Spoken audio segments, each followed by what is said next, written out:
Welcome to Player Profiler Today with your host, Brendon Booth. I am Brendon Booth. I just checked my notes. It's true. Today is May 17th. It's Friday.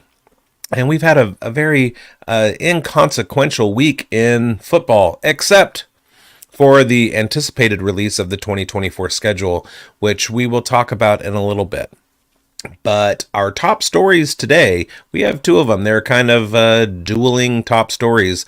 They regard quarterbacks and their contracts. Veteran quarterbacks who've been in the league for a little bit. And of course, I'm talking about Jared Goff and Dak Prescott. I will be getting into some deep dives with those guys, talking about their careers, their contract situations, etc. So let's get this show started. Boom.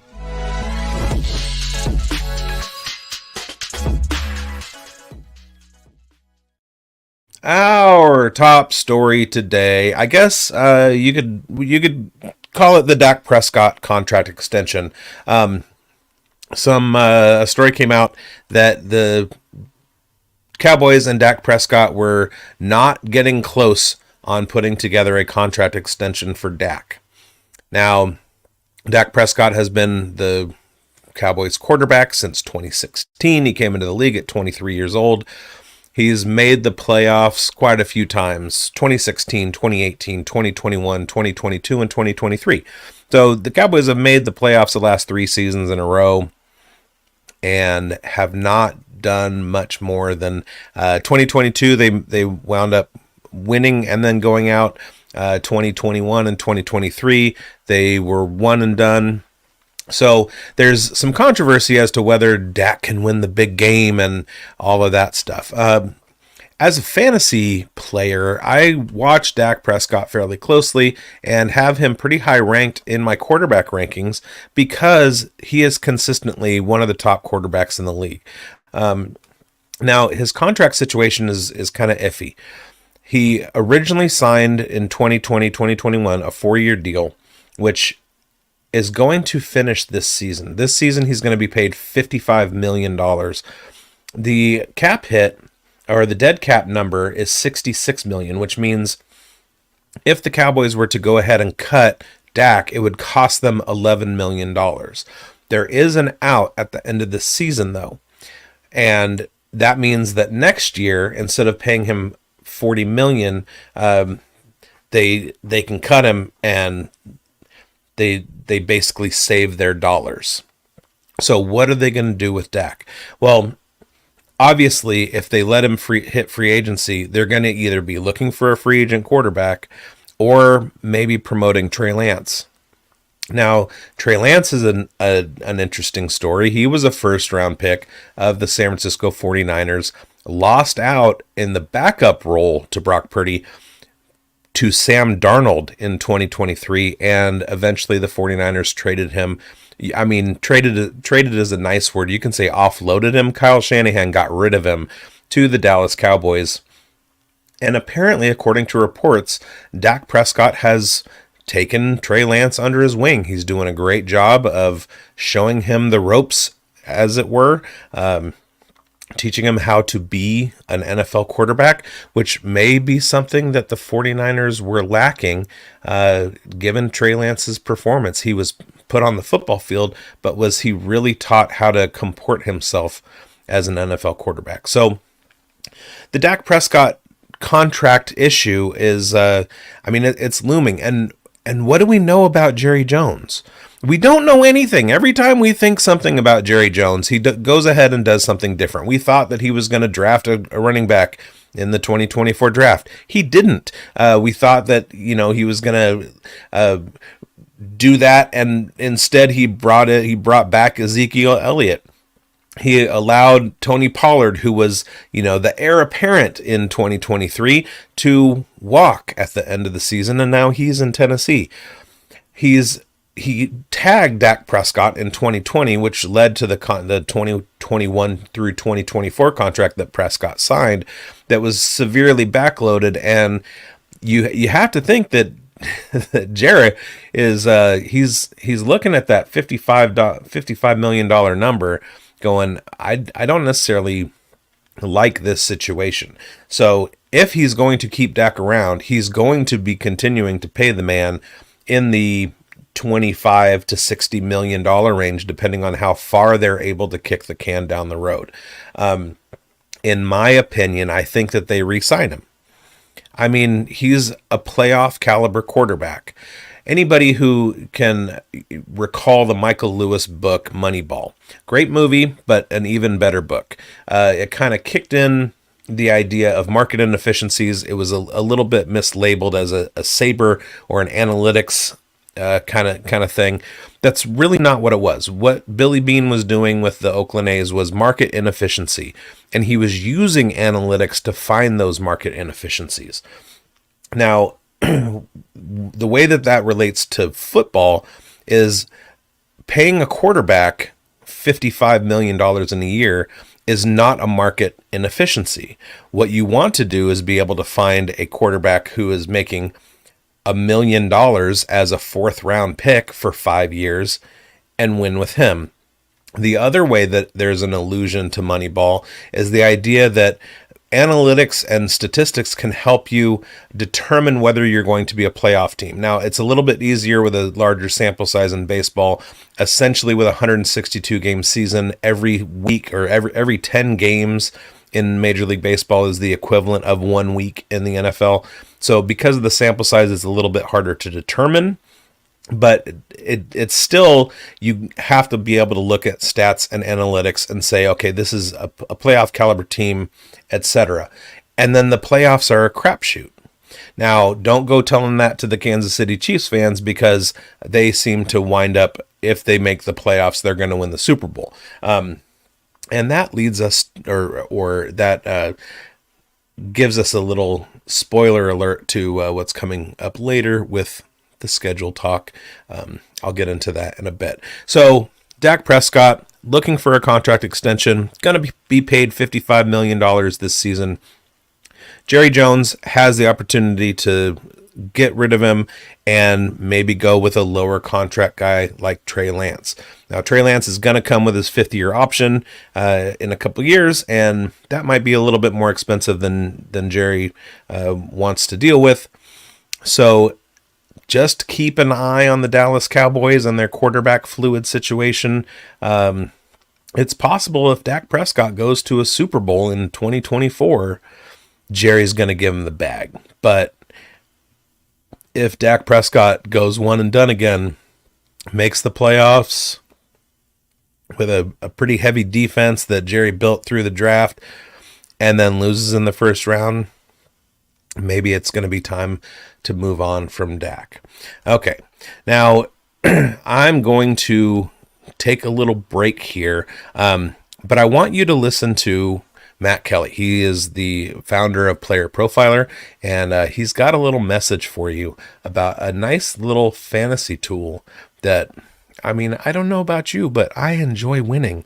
I enjoy being able to brag about it, and I enjoy the money that comes with it. So anything that can help me in fantasy football, I'm totally down for it, and Matt Kelly's got a little something for you. So we'll see you on the other side with the top story of the day. Now, I know many of you are looking for a secret weapon for your Dynasty League, and I have it. It's called the Dynasty Dominator app. You go to the App Store, go to Google Play. It's right there. It's $5 to download, and then every year it's $5 to load the next incoming class of rookies. You can add Superflex, add tight end premium. It's incredible because it allows you to look up players. It allows you to vote on whether a player is a buy, hold, or sell, and then see the market sentiment on that player. And you can compare their lifetime value rating from Player Profiler to their Dynasty ADP at the FFPC, all in the price lookup tool. And beyond that, we have a trade analyzer, so you'll never lose another Dynasty trade again. And in our settings, you can set this is a win now team, this is a rebuilding team, and then we let you compare players. Look at their metrics side by side, prospect metrics, NFL metrics. It's all there. It's $5 in the App Store. There's some add-ons for Superflex and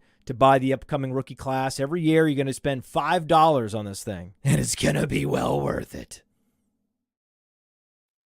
Welcome back to Player Profiler Today with Brendon Booth. I am Brendon Booth. All right. Our co-top story, my top story, is the contract extension of Jared Goff. Now, let me tell you a little bit about my relationship with Jared Goff. I don't have a relationship with him in the sense of knowing him or ever having met him. However, a little bit of disclosure. I was born in a small town in Marin County, Northern California, just outside of San Francisco, called Novato. Jared Goff was also born in Novato, 20 years later, something like that. He went to Marin Catholic High School in Novato, California. And so at this point, he is the second best football player to ever be born there. Kidding, of course, because there are a few. Mike Morosky was a quarterback for the Falcons. He was born in Novato. Mike Wise was a defensive end for the Los Angeles Raiders. He was also from Novato. So somehow this tiny little town, part of the hippie immigration from the city of San Francisco into the hills of Marin, has produced some professional athletes, which is kind of strange. So sharing that hometown, and also Goff having gone to University of California, Berkeley, which is my rooting interest in NCAA football. I've been on the Goff hype train since he was a freshman at Cal, and followed his career closely when he was with the Rams, and loved the landing spot for him in Detroit.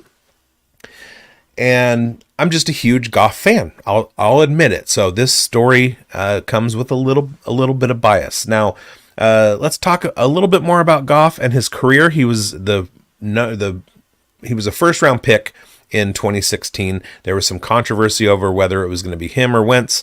Ultimately, there was a trade, and Goff goes. Started 7 games that year, and somehow the Rams on his arm finished under him, as he was 0-7 that year.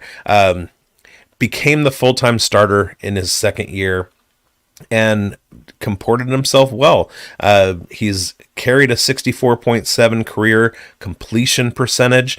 He's exceeded 3,900 yards 5 years that he's played, over 3,800 in 6 of those seasons, total of 8 years, and really kind of had a mini breakout in 2018 when the Rams went to the Super Bowl. But a lot of that could have been attributed to the defense, and then the New England Patriots just absolutely had the defensive game plan wired in that game, and the Rams couldn't come out with the victory. After that, the relationship between Rams head coach Sean McVay and Jared Goff kind of deteriorated to the point where in 2021, Sean McVay shipped him out of town, traded him, swapped quarterbacks with Detroit, brought in Matt Stafford. They went on and won Super Bowl. And Jared Goff was, in obscurity in Detroit. They went 3-10-1 the first season he was there, got over the 500 hump in 2022, finishing at 9-8. And then in 2023, Goff's 29-year-old year, they went 12-5. They were one of the best stories of the year in 2023, and it earned Jared Goff a $212 million contract extension with the Detroit Lions. Not only is it $212 million total, there's some incentives and stuff there, but there's $170 million guaranteed. That makes he and I the 2 highest paid duo to be born in Novato of all time. Don't fact check me on that, and obviously most of that comes from him. Goff has finished in the top 10 in fantasy each top 10 in fantasy in each of the last 2 seasons, which is pretty good. They're going to have carryover with their offensive coordinator, and essentially it's the Detroit Lions expressing their confidence in Jared Goff being their guy for at least the next 4 years. 4 seasons in the NFL can seem like an eternity. It could be the difference between a playoff team and a cellar dweller. If we look, 3-10-1 3 years ago for the Lions. 4 years later, they are on the cusp of being able to, make it to a Super Bowl, which would be such a great story. They lost in the NFC Championship to the 49ers, of course.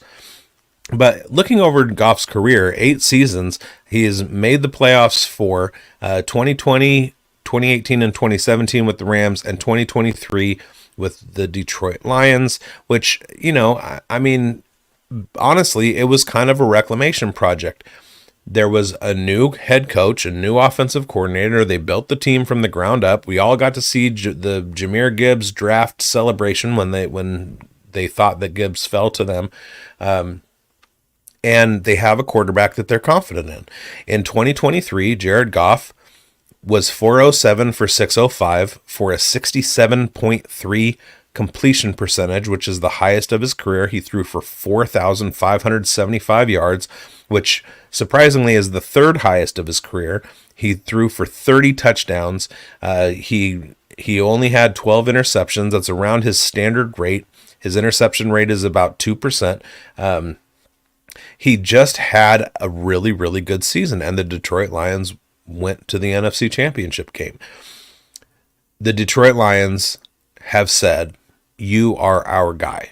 Forget the media narrative of the last few years. Jared Goff is not as good as people think he is. Jared Goff's no Matt Stafford. The Detroit Lions are never going to do anything with Jared Goff. It's not true.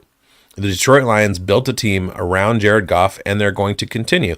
And one of the biggest issues for Jared Goff was job security, and the fact that the Detroit Lions included a no-trade clause, and we saw that with Stafford too, where a no-trade clause doesn't mean he's not going to get traded. It just means that the Detroit Lions can't trade him without his approval. So if Jared Goff is going to be traded to another team in the next 4 years, it's going to be a team that he wants to play for. It's not something that the Detroit Lions can just do arbitrarily and Goff has to live with it. So that was pretty important to him.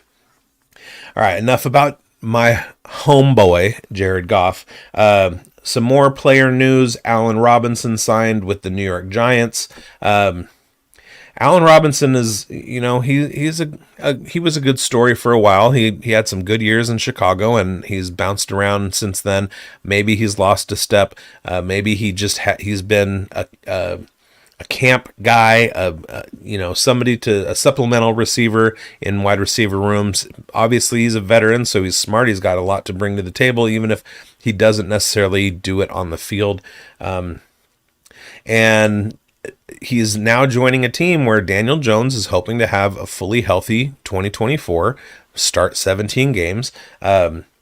Malik Neighbors, who is one of the best wide receiver prospects that we've seen in the last 4 or 5 years, on a level with Jamar Chase, Justin Jefferson, those guys. Malik Neighbors is that dude, and he's going to bring a huge dynamic to the New York Giants. They also have Wan'Dale Robinson, who was the Giants' target leader last year and works really well out of the slot. Jalen Hyatt, who's a good deep threat, and Allen Robinson, who can be that veteran guy that comes in, gets maybe 50 or 60 targets on the season, or 50 or 60 catches on the season, and opens the game up a little bit when defense is key on Neighbors and Wan'Dale Robinson and Jalen Hyatt. Maybe Allen Robinson can get open down the sideline, something like that. So good move for the Giants, potentially, as a veteran presence in their wide receiver room. And hopefully we can see Allen Robinson have a resurgent year. I think that would be good for everybody. All right. Zay Jones signs a 1-year deal with the Cardinals. $4.25 million contract, which is, a lot of wide receiver free agent contracts are when you have a veteran who's never really been a wide receiver one. A lot of times you can bring him in for $1 million, $2.5 million. So a $4.25 million contract is pretty good. It's going to make him not necessarily a priority in Arizona, but at least somebody that Kyler Murray is looking to help. As a Raiders fan, I had a really nice 2022 watching Zay Jones operate. he and Derek Carr developed a pretty good rapport. The only thing with Zay Jones is he's not great at ball tracking, so he's going to need a quarterback that's going to be able to get the ball right to him, rather than him run down the field and try and get under it.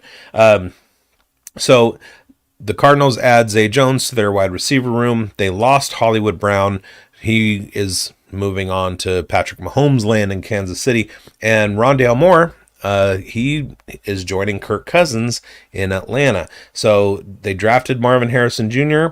It's another wide receiver room with a high-level rookie draft pick that brought in a guy who knows his way around a locker room, knows his way around the field, knows his way around the playbook, and that can have a lot of value. And obviously a $4.25 million contract, Arizona Cardinals think that they have some value.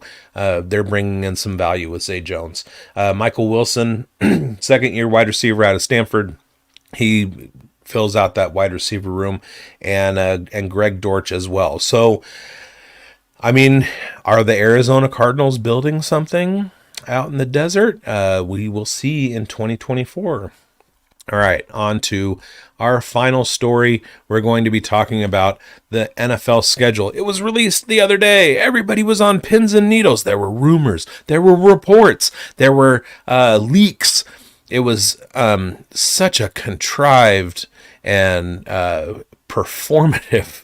I mean, seriously, just put the schedule out. You don't need to have a show about it. Just release it and tell us where everybody's playing.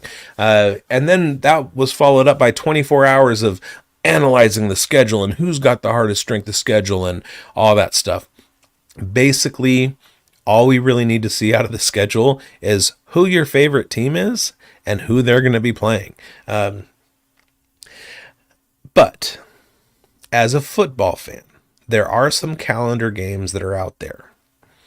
The first one is going to be week 1, our Monday Night Football game, week 1. And a lot of times for the last few years, what ESPN has been doing is running 2 games on the opening Monday night, which as a football fan is wonderful. I love Monday Night Football. Week 1, Monday Night Football, we've got the Jets and the 49ers. So this is going to be Aaron Rodgers finally on the field for the Jets, traipsing his way back to Northern California where he's from. Shout out Chico. And playing against the 49ers, who should have been the team to draft him. And if it hadn't been them, it should have been the Raiders. Instead, it was the Packers. So 49ers coming off a Super Bowl loss. They were invited to the dance, but they didn't go home with the homecoming king crown. Aaron Rodgers is going to be taking his revamped New York Jets team into Levi's Stadium in Santa Clara to play the San Francisco 49ers, and it's a calendar game. We're all going to want to see it. What are the Jets going to be this season? We know what they were last year because they didn't have Aaron Rodgers. What are they going to be this year? Another must-see game on the NFL schedule. Let's go fast forward to week 11.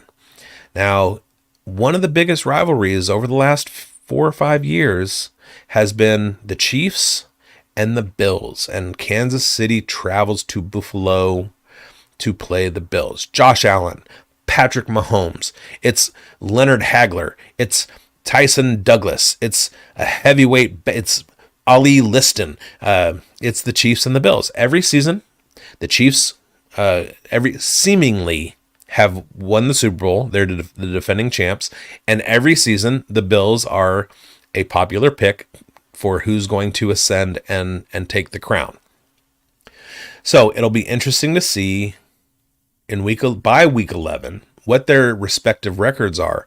Now, the Chiefs, they went through kind of a revamp process. They drafted Xavier Worthy, who's going to bring an element that they haven't seen on the field since Tyreek Hill left. Hollywood Brown as well, they brought over to kind of, strengthen up that wide receiver core for Patrick Mahomes.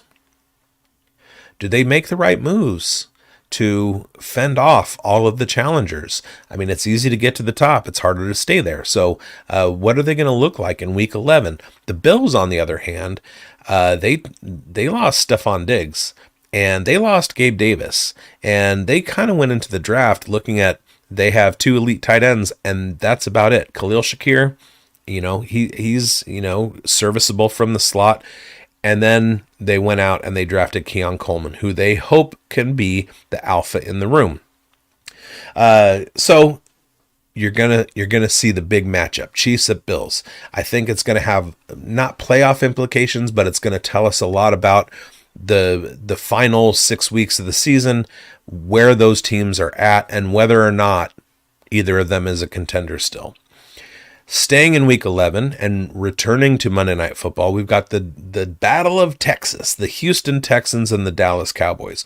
CJ Stroud, young upstart quarterback, taking on Dak Prescott, the aforementioned, who has established himself as a quality veteran.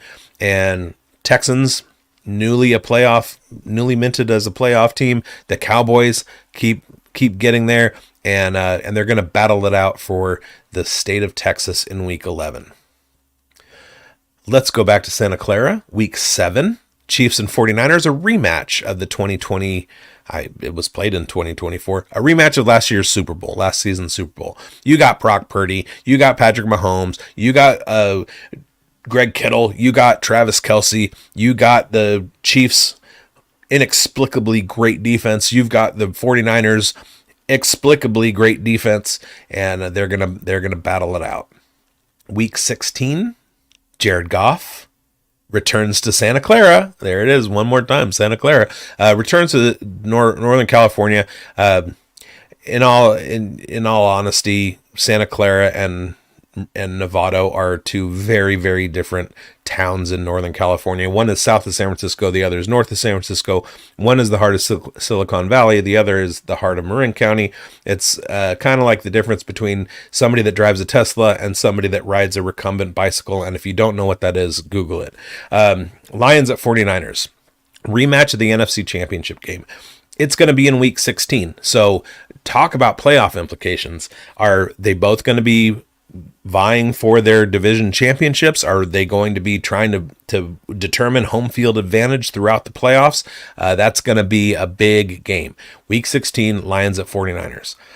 Week 9, Texans again. Monday Night Football again. They play the Jets again. You might sense a theme with me. There are certain teams that I like to watch. And Jared Goff and Aaron Rodgers are 2 of them. Shout out Cal Bears. Week 8, Eagles at Bengals. Work roots in the Philadelphia area. Jalen Hurts is fun to watch, and I like LSU, so I like watching Joe Burrow. Also, what's going to happen to T. Higgins? Is T. Higgins going to be playing in Philadelphia? For the Bengals, not going to be an Eagle, but is he going to be in that game for the Bengals? We shall see. And then our final of the top 10 games to watch or to mark your calendar for: 49ers again, 49ers at Dolphins. We've got Coach Mike McDaniel seeing his former mentor, Kyle Shanahan, trying to lay the wood and do something great. Miami Dolphins heavily favored last year to go all the way, especially after that drubbing of the Broncos. And they're probably, with their team speed, going to be one of the favorites in the AFC again. So that should be another fantastic matchup. 49ers at Dolphins. All right. I have had a wonderful time hosting the Player Profiler Today show today. I will be back next week at 4 o'clock p.m. Pacific time, 7 o'clock p.m. Eastern time, with more player news, and I hope you all like it. Leave me some comments, give me some feedback, let me know what I can do better, and let's have Matt take you out with a a new end screen. Thanks. From the Podfather to you, I deeply appreciate you tuning in. And many ask, what can I do? What can I do to help support the hosts, the research they do, the production costs? Go to playerprofiler.com, Dynasty Deluxe, World Famous Draft Kit, Rankings, DFS Dominator, and of course, data analysis. Subscribe to any one of those, and you support all of us and take Player Profiler to the moon.